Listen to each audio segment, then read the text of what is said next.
আপনি জানেন কি নিউজিল্যান্ডের মতো একটি উন্নত দেশ যেখানে প্রাকৃতিক সৌন্দর্যের অপরিসীম সম্ভার রয়েছে, তার ৮০% জমি খালি পড়ে আছে। এমনটা কেন? বেখেয়ালি গল্পের আজকের পর্বে আমরা এই চমকপ্রদ বিষয়টি নিয়ে আলোচনা করব, তাই ভিডিওটি শেষ পর্যন্ত দেখুন। নিউজিল্যান্ডের মানুষের ইতিহাস শুরু হয় প্রাচীন মাউরি জনগণের আগমনের মাধ্যমে। মাউরি লোকেরা পূর্ব সাগর পথ দিয়ে পলিনেশিয়া থেকে ৮০০ থেকে ১২০০ খ্রিস্টাব্দের মধ্যে নিউজিল্যান্ডে পৌঁছেছিল। তারা তাদের সংস্কৃতি এবং ভাষা নিয়ে এই দ্বীপে বসবাস শুরু করে এবং এই দেশকে তাদের আদি মাতৃভূমি হিসেবে ধারণ করে। নিউজিল্যান্ড দক্ষিণ প্রশান্ত মহাসাগরে অবস্থিত একটি দেশ, যা মূলত দুটি প্রধান দ্বীপ নিয়ে গঠিত। এই দেশের মোট আয়তন প্রায় ২,৬৮,০০০ বর্গ কিলোমিটার। তবে জনসংখ্যা মাত্র ৫০ লাখের মতো। এত বড় দেশে এত কম জনসংখ্যার কারণ হলো এর ভৌগোলিক বৈশিষ্ট্য। এখানে বেশিরভাগ এলাকা পাহাড়, বন এবং আগ্নেয়গিরির জন্য উপযুক্ত।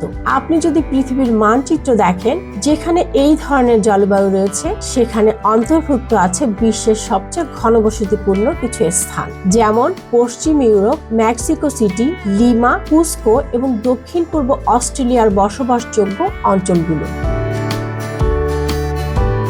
এর মধ্যে একটি বড় ব্যতিক্রম অবশ্যই নিউজিল্যান্ড, যাদের জলবায়ু যুক্তরাজ্যের প্রায় অনুরূপ এবং আকারেও বড়, তবুও জনসংখ্যা খুব কম। বর্তমানে যুক্তরাজ্যের জনসংখ্যা প্রায় ৬,৯০,০০,০০০, যেখানে নিউজিল্যান্ডের জনসংখ্যা ৫০ লক্ষের একটু বেশি, অর্থাৎ প্রায় ১৪ গুণ কম। তাই তুলনা করতে গেলে যুক্তরাজ্যের জনসংখ্যা ঘনত্ব গড়ে ২৮১ জন প্রতি বর্গ কিলোমিটার, যেখানে নিউজিল্যান্ডের জনসংখ্যা ঘনত্ব মাত্র ১৮ জন প্রতি বর্গ কিলোমিটার, অর্থাৎ যুক্তরাজ্য নিউজিল্যান্ডের চেয়ে ১৫ গুণ বেশি ঘনবসতিপূর্ণ। একই আকার এবং একই ধরনের জলবায়ুর পরও নিউজিল্যান্ড এত ফাঁকা কেন? বিষয়টি অদ্ভুত মনে হতে পারে, কারণ নিউজিল্যান্ডের জলবায়ু মানুষের বসবাসের জন্য বেশ উপযুক্ত। দক্ষিণ দ্বীপ এবং উত্তর দ্বীপ যথাক্রমে বিশ্বের ১২ ও ১৪তম বৃহত্তম দ্বীপ এবং যুক্তরাজ্যের তুলনায় তারা এত বড় যে তারা পুরো পূর্ব উপকূল ধরে প্রসারিত হতে পারে। এখানকার জনসংখ্যা এত কম থাকার অন্যতম কারণ হলো এর বিচ্ছিন্ন অবস্থান।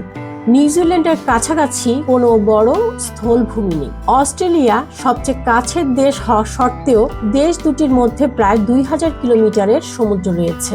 এই বিচ্ছিন্নতার কারণে নিউজিল্যান্ড পৃথিবীর শেষ বৃহত্তম বসবাসযোগ্য স্থলভূমি হিসেবে চিহ্নিত, যা মানুষের দ্বারা আবিষ্কৃত হয়েছিল মাত্র ৮০০ বছর আগে। ইতিহাসের দিকে ফিরে তাকালে ১৯ শতকের প্রথম দিকে দক্ষিণ দ্বীপে অধিক জনসংখ্যা ছিল, তবে এখন উত্তর দ্বীপে বাস করা মানুষের সংখ্যা অনেক বেশি। মূল কারণ ছিল দক্ষিণ দ্বীপের পাহাড়ি ভূমি, যা বসবাস ও উন্নয়ন ঘটানো অনেক কঠিন।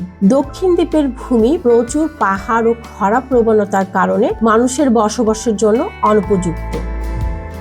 নিউজিল্যান্ড পরিবেশ সংরক্ষণের জন্য বিশ্বজুড়ে পরিচিত। এখানে ১৪টি ন্যাশনাল পার্ক এবং অসংখ্য সংরক্ষিত বনাঞ্চল রয়েছে। এই অঞ্চলগুলো বন্যপ্রাণী এবং প্রকৃতির ভারসাম্য বজায় রাখতে সংরক্ষিত রাখা হয়েছে। এছাড়া নিউজিল্যান্ড সরকার কৃষি এবং গবাদি পশু পালনকে উৎসাহ দেয়, তাই দেশের অনেক অংশ গবাদি পশুর খামার হিসেবে ব্যবহৃত হয়। নিউজিল্যান্ডে মাউরি জাতি গোষ্ঠীর ঐতিহ্যবাহী ভূমি রয়েছে, যেগুলো তাদের সংস্কৃতির অংশ হিসেবে সংরক্ষণ করা হয়। এই জমিগুলো সাধারণ জনসাধারণের ব্যবহারের জন্য উন্মুক্ত নয়। এছাড়া নিউজিল্যান্ডের শহরগুলোর ঘনত্ব বেশ কম। অধিকাংশ মানুষ বড় শহর বা উপকূলীয় অঞ্চলে বসবাস করেন, যার ফলে দেশের অভ্যন্তরীণ এলাকাগুলো খালি থেকে যায়। প্রাকৃতিক বৈশিষ্ট্য, পরিবেশ সংরক্ষণ এবং ঐতিহাসিক কারণে নিউজিল্যান্ডের ৮০% জমি এখনো খালি পড়ে আছে, কিন্তু এই খালি জমিগুলোই দেশটিকে অনন্য করে তুলেছে। সুতরাং নিউজিল্যান্ডের জনসংখ্যা কম থাকার পেছনে মূলত এর ভূগোল, ইতিহাস এবং কৃষি পদ্ধতির প্রভাব রয়েছে। যদিও সেখানকার জন্মহার কমেছে, তবে অভিবাসনের মাধ্যমে দেশটি এখন তার জনসংখ্যা বৃদ্ধি প্রক্রিয়া চালিয়ে যাচ্ছে।